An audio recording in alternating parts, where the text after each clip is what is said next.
so there's a story behind this, and I'm gonna tell you in a little bit, but first I'm gonna open it.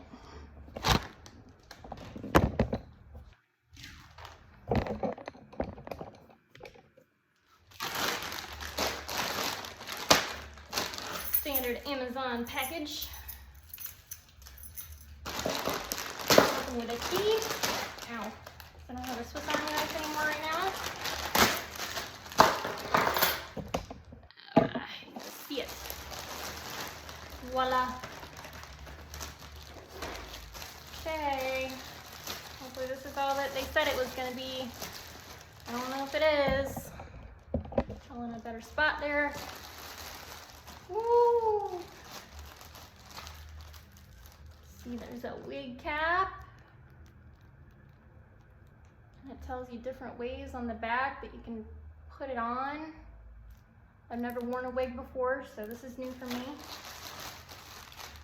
Oh boy. Oh boy, oh boy. This looks more like Harry Potter glasses than old lady glasses in my opinion. Or excuse me, grandma glasses. Because my grandmother would say she wasn't an old lady. Definitely look more like Harry Potter glasses. I'm gonna put them on. How do they look?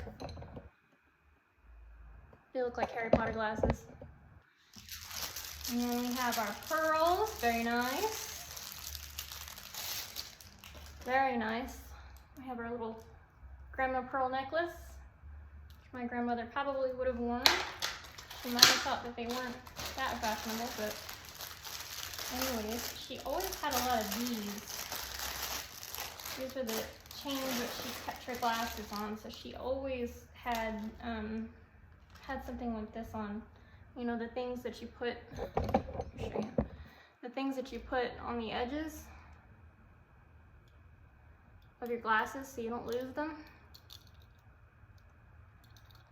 Just like that, and then you, oop, good Lord, I gotta get better at this. I'll get better at it.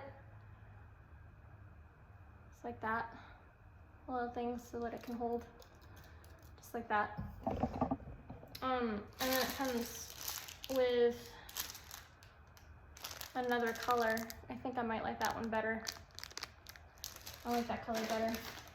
Anyway, so this came from, I forget the name of the company. It's not listed on the package. But at any rate,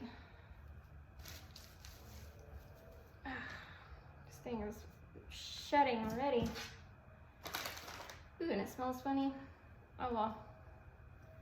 It'll do the trick. The grandma wig.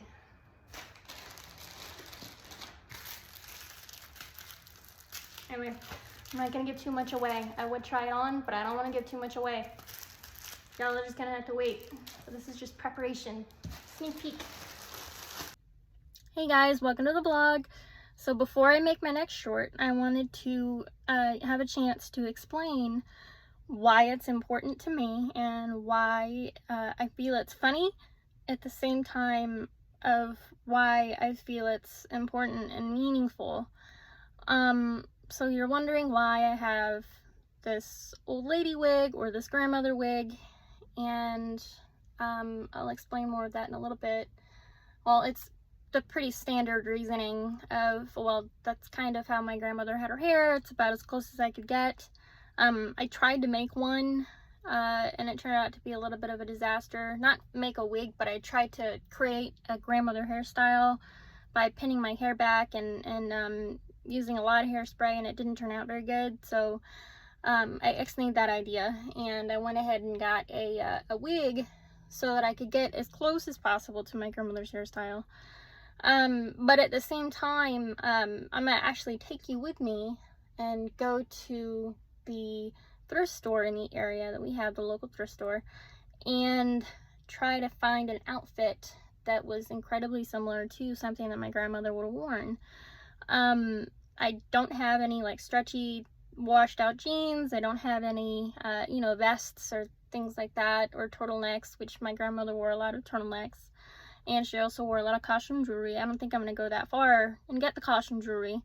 But I feel that I wanted to honor her in that way and get as close as possible to what she looked like, as opposed to tucking in a sweatshirt into a pair of my jeans, which didn't look right anyway as it was, which is what I tried when I first tried to film the short, and it didn't go very far. So I went ahead and took it down, and I'm gonna redo it and make it correct and make it a little bit more accurate and funny.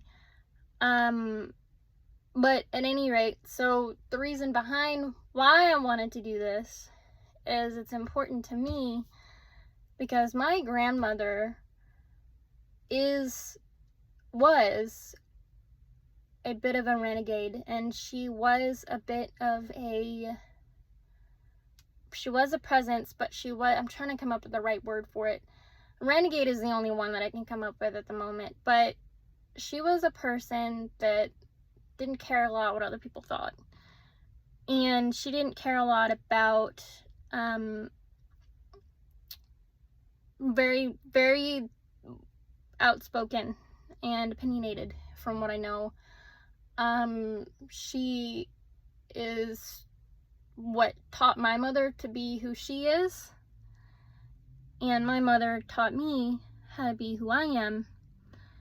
And I feel that kind of went down through the generations. It's generations of outspoken and strong women that I've come from, and my grandmother, God rest her, she was definitely one of those women. So now the actual story behind why this is an important short for me is that I grew up in a church that was very conservative and very traditional, and to the point where, and this was in the 90s, so this is fairly common in my opinion, that a lot of churches will be very traditional, and they only played hymns, they only played, very slow music, which has its place. I very much appreciate the hymns, and I very much appreciate the traditions that went along with the church that I grew up in. Don't get me wrong, it has its place. Every so often a hymn will hit me and it'll make me emotional, just because, it reminds me of my childhood. It reminds me of the simplicity of faith, and, all that it means, and all that it means to me, and all of these things. So, anyway, it was a new thing the church was trying.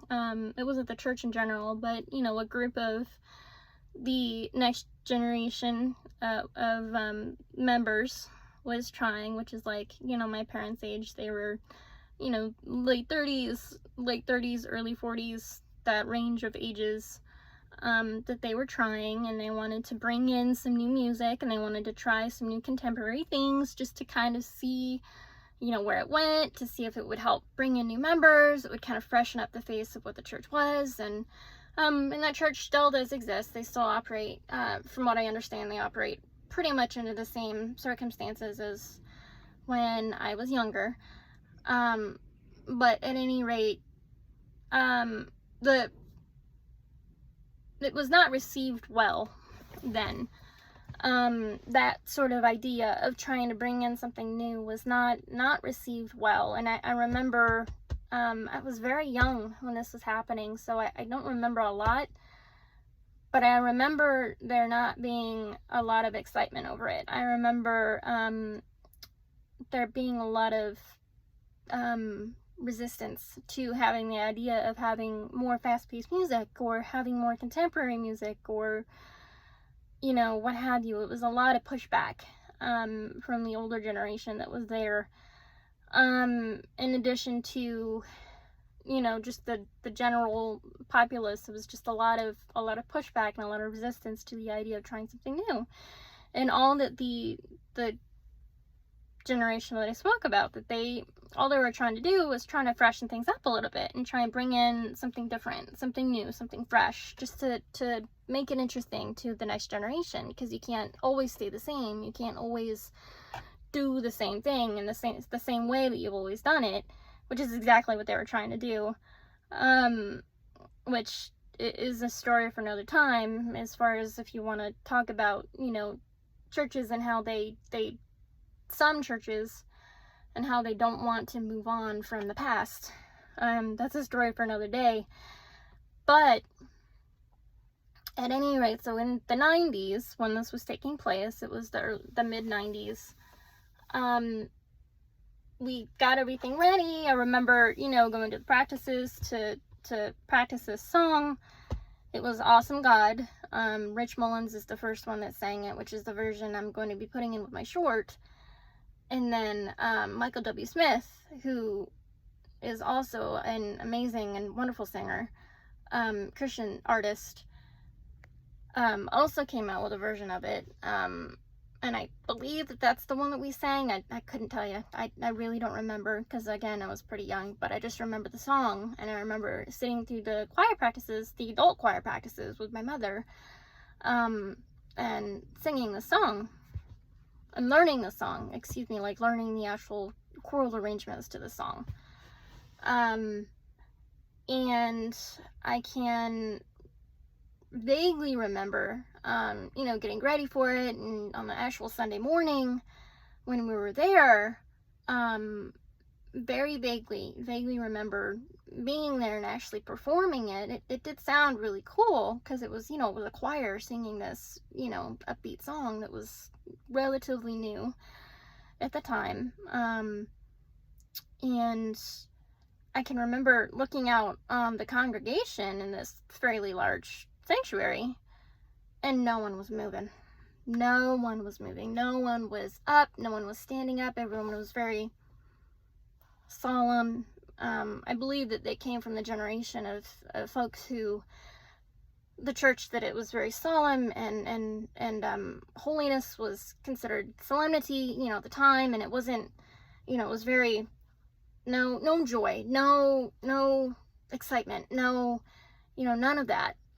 That was not allowed in church, because that was not traditional, correct? So, God bless her, my grandmother, out of support for my mother, because my mother, I'm sure, had explained to her, Mom, this song, it's relatively new, and people are, we're trying to get people excited about this, and they're just not, and there's a lot of backlash, and this and that. I'm sure that my grandmother heard all about it, because if my mom and my relationship is any reflection of what their relationship would have been, I'm entirely sure that it would have been the same thing. They talk about everything. Like, I can only imagine what their relationship is like. Because, again, I was young, so I don't know what their relationship was like when I was younger.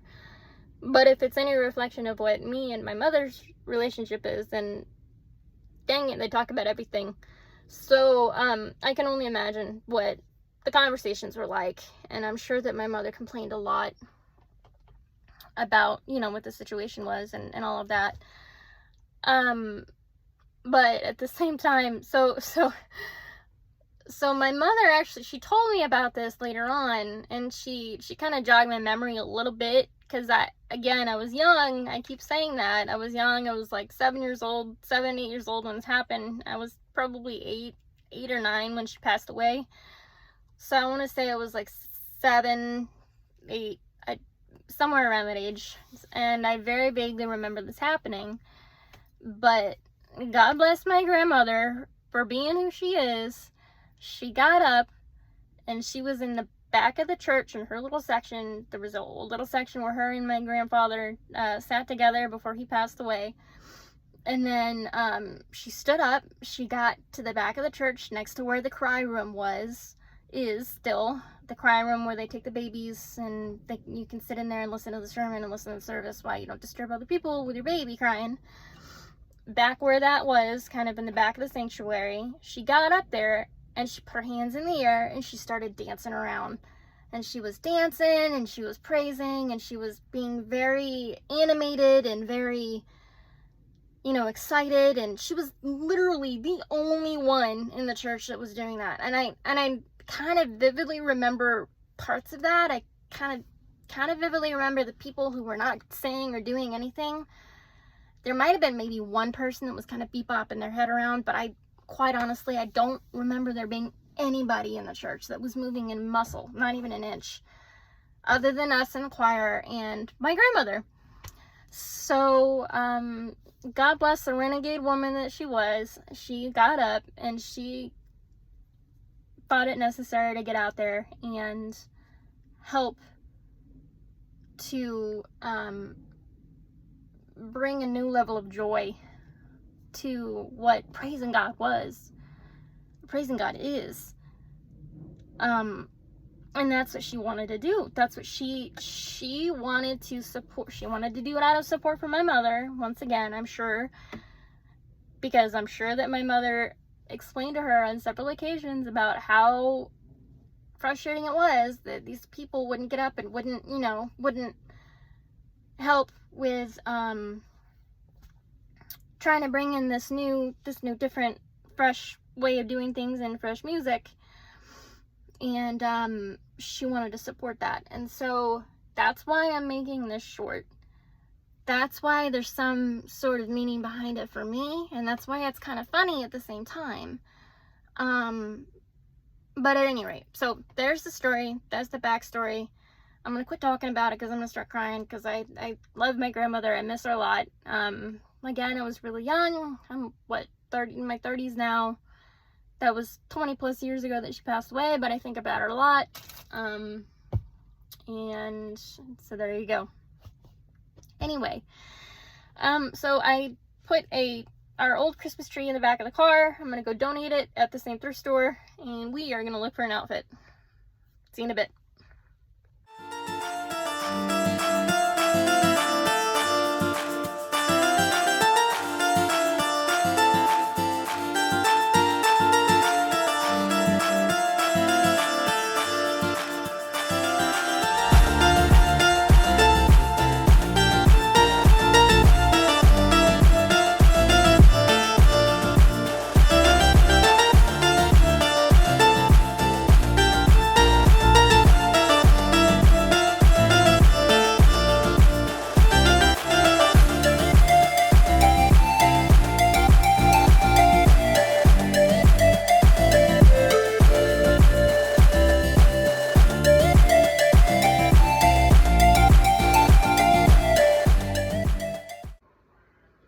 Okie dokie, so I'm back home. It was a successful trip to the thrift store, and I'm going to have to let what I actually got be a surprise for you in the short, because I did change my mind. I did end up looking around and picking out something a little bit different, so I'll wait for you guys to see it in the short.